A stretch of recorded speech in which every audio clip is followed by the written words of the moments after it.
Welcome back to Film Buff Bros, and in this episode, we're going to review our favorite 1990s Stalker movies. Creepy guys.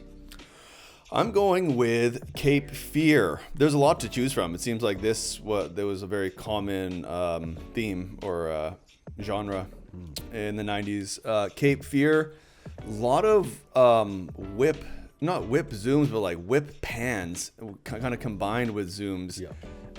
I think all the acting is great. De Niro is obviously like the star of it. You know, he's the one that really pushed to have that movie done. I think it's the only time Scorsese's did a remake. Originally, it was supposed to be Steven Spielberg that directed it, and then they switched. I think I can't remember what it was, but. Yeah, I like how I almost think I've reviewed it before. I almost think we talked about it before. I think we did, but I think it's just because we reviewed. Anyway, Yeah. Point being, Nicolas Cage plays nervous really well. Nicolas Cage. Nicolas Cage. Nick Nolte. Nick Nolte plays nervous and high-strung really well. Jessica Lange is great in it, being suspicious of him and looking down at him, and like their relationship, takes a downward spiral. And like the humor peppered throughout it with like the tension and the psychopathy of Max Cady. It's just so compelling and rewatchable and colorful.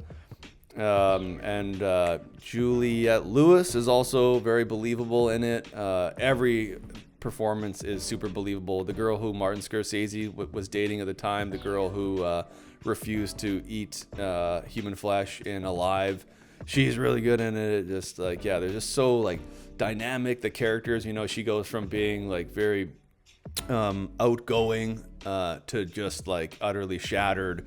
And then they use the original theme music in it. Like, it's just like one of my favorite Scorsese's movies. Such a menacing movie. Every time the character comes in, it's just like that music hits, and the scene in the auditorium with the daughter is fucking, And I really like that scene where he pulls up to the house and gives the dog collar back to the wife, and she says, "You are just disgusting to me." And it's just like, dude, Jessica Lange.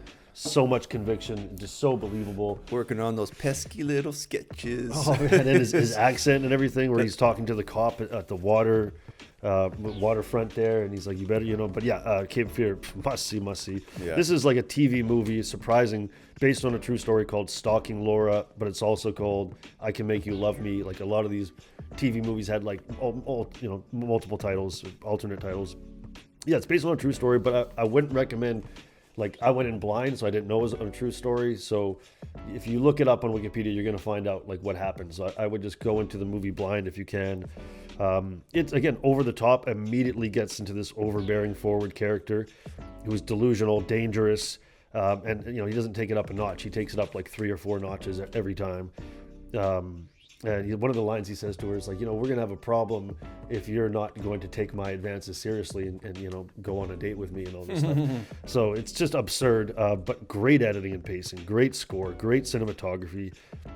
And this film helped create a bunch of anti-stalking laws as well. Because at the time, like her bosses and all these people, because it was her coworkers saying like, you should dress like less provocatively. You should stop smiling at people the way you smile. Mm-hmm. So this brought on like, because it ends in tragedy. I'm not going to tell you what, but Richard Harris, the character, he's so delusional, deranged, believable performance.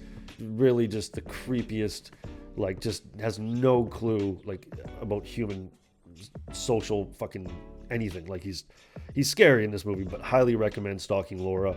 But runner up, I rewatched Unlawful Entry with Ray Liotta. Oh yeah, that's good. And Kurt Russell. But Ray Liotta steals that movie. He's great. I think he's played a number of characters where he's been a villain and sort of thing.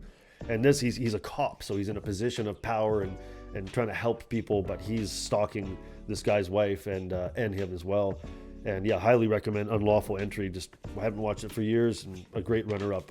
Yeah, I think my runner-up would be Sleeping with the Enemy.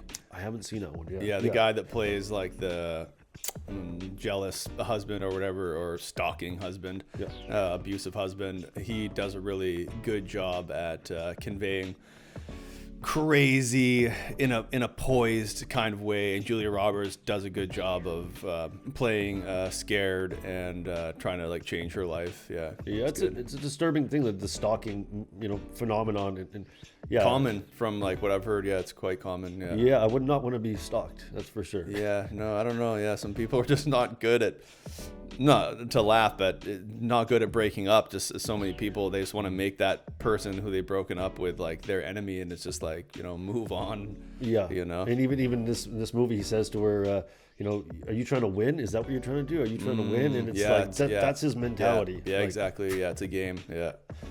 Anyway, that's our episode for this week. Tune in next week for another episode. Please click subscribe and like down below. And also, please leave a comment and let us know what kind of movies you want us to review next. And watch your back.